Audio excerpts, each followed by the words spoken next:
Hello, this is Dr. Grande. Today I will analyze the case of Kerstin Gurtner and Thomas Plamberger. First, I'll look at the background of this case, including the timeline of the incident, then offer my analysis. Kerstin Gurtner was born on March 6, 1991 in Salzburg, Austria. At some point, she started dating a man named Thomas Plamberger, who was 3 years older than her. Both Kerstin and Thomas enjoyed mountain climbing, although Thomas had more experience than Kerstin with high-altitude climbing. On Saturday, January 18, 2025, Thomas and Kerstin set out to climb a mountain called Grande, which is situated along the main ridge of the central eastern Alps and the Alpine Divide.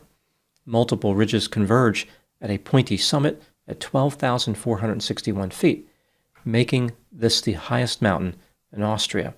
The mountain is rated as a moderate to difficult alpine climb featuring sharp ridges, sudden shifts in weather, and a highly exposed ridgeline. For an experienced climber, it typically takes about 10 to 12 hours to ascend and descend. The climb requires crampons, ropes, and ice axes. This level of difficulty was fine for Thomas, but Kerstin did not have experience with such a challenging high-altitude climb in winter conditions. The couple started their climb at about 6:45 a.m. via the Studelgrat Ridge. This departure time was 2 hours later than they planned, and left them at risk of still being on the mountain at nightfall.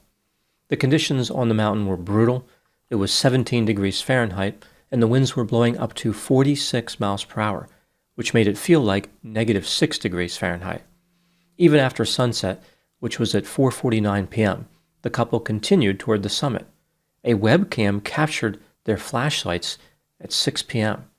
At 8:15 p.m., people who saw those flashlights contacted the police. The concern was that no one should be trying to climb that mountain in those poor weather conditions. The police repeatedly tried calling Thomas on his cell phone, but there was no answer. At 10:50 p.m., a police helicopter flew up the mountain to check on the couple. However, Thomas did not provide any type of distress signal. The police believed that he and Kerstin were not in trouble. Sometime around midnight, Kerstin became exhausted and was unable to continue with the climb. Some reports indicate that she became stranded prior to this, as early as 8:50 p.m. Either way, she was stuck on the mountain in life-threatening conditions, 160 feet below the summit. At 12:35 a.m., now on Sunday, January 19, 2025, Thomas spoke to a police officer. It's not clear what was said during this call. After the call, Thomas put his phone on silent. At 2 a.m., he started descending on the other side of the summit. Thomas was alone. He had left Kerstin behind. At 2:30 a.m., a webcam captured his flashlight moving away from the couple's prior position. At 3:40 a.m., Thomas contacted emergency services. Due to the high winds, it was too dangerous for the police to send the helicopter back up the mountain. A few hours later, a small team of rescuers hiked to Kerstin's location, where they found her dead at 10:10 a.m. Her cause of death was hypothermia. The authorities conducted an investigation into Kerstin's death and concluded that Thomas was the responsible guide of the tour. He was the more experienced climber and the one who arranged the route. Thomas was arrested and charged with manslaughter by gross negligence. His trial is scheduled to start on February 19, 2026. Thomas is facing up to 3 years in prison if convicted. Now moving to my analysis. Thomas Plamberger maintains his innocence, and he has a few supporters. For instance, his lawyer said that Kerstin's death was the result of a tragic, fateful incident. The government of Austria, of course, disagrees. They believe that Thomas made several mistakes that led to Kerstin's death. These errors rise to the level of gross negligence. In Austria, manslaughter by gross negligence involves a person causing death through a breach of duty to care. It requires more than mere carelessness to be convicted. The behavior must be clearly unreasonable under the circumstances and represent a serious disregard for foreseeable risks. This is essentially the same thing as recklessness, which is a term used for this charge in many jurisdictions. This brings up the question, is Thomas guilty of manslaughter? Let's take a look at the evidence both for and against the idea that he is guilty, starting with the inculpatory factors. Thomas organized the fateful climb, including the route that he and Kerstin would take. As the more experienced climber, Thomas had a duty to care for Kerstin. Their departure time was supposed to be 4:45 a.m., but they did not start the journey until 2 hours later at 6:45 a.m., even if they could have ascended and descended in 10 hours, which would have been the best time for experienced climbers. This would have them finishing at about the same time as sunset. Thomas had more experience with alpine high-altitude climbing than his lover, Kerstin, and the weather conditions were poor. Thomas should have known that there was a substantial risk that he and Kerstin would still be on the mountain when it became dark. The preparations made by the couple were insufficient for the conditions. For instance, Kerstin was wearing snowboard soft boots instead of proper hiking footwear, and Thomas was not carrying a proper emergency kit. After receiving reports from concerned onlookers, the police repeatedly attempted to call Thomas, but he did not answer. He did not signal distress when the police helicopter flew overhead at 10:50 p.m. After speaking to an officer at 12:45 a.m., Thomas put his phone on silent. He did not contact emergency services until 3:40 a.m. By this time, Thomas had already left Kerstin on the mountain alone. Why didn't he stay with her and simply call for help using a cell phone? The coverage for cell phones is pretty good on that mountain. It doesn't really make any sense that Thomas started his descent at 2 a.m. but didn't call for help until 3:40 a.m. Why did he wait an hour and 40 minutes? When Kerstin was alone, she was not positioned in a place that provided her shelter from the wind.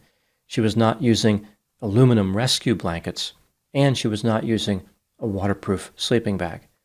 The authorities said that Kerstin was unprotected, exhausted, hypothermic, and disoriented. Now moving to the exculpatory factors.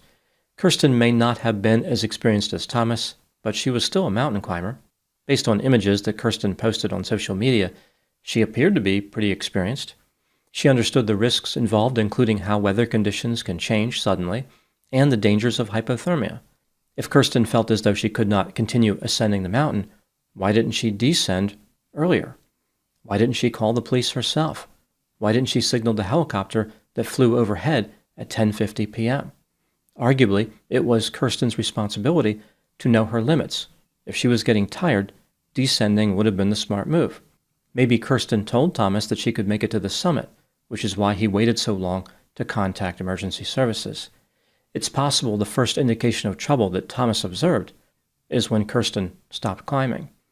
As far as the lack of proper equipment, Kerstin had the ability to find out what items were required for the climb.